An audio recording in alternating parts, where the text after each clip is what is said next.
Heat should not be used for sites of acute trauma or bleeding, as heat can lead to further blood loss due to increased vascular dilation and blood flow.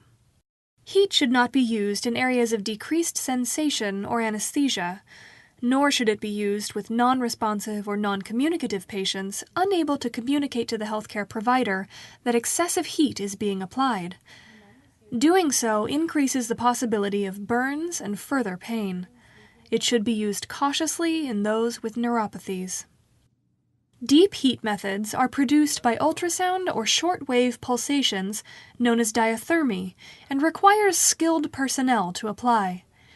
Deep heat is particularly useful in the treatment of deep bone, joint, or muscle pain.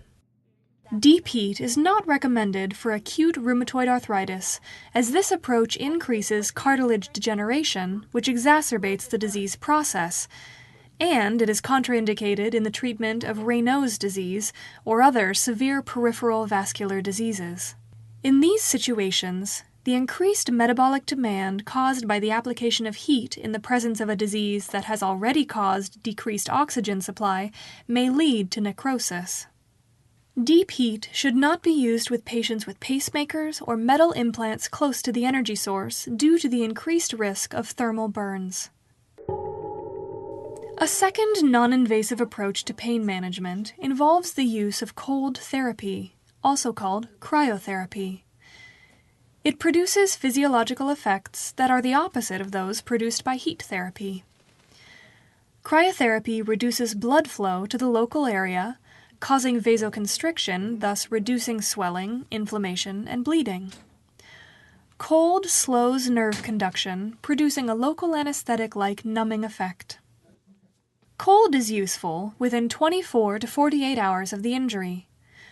For the treatment of strains, sprains, bruises, or contusions, the use of rest, ice, compression, and elevation, often referred to as RICE, may contribute to the healing process. Cold treatment is especially useful postoperatively with certain orthopedic surgeries and in the treatment of acute rheumatoid arthritis. The application of cold compresses is also useful in the treatment of headaches, minor burns, dental pain, and prior to therapeutic exercise.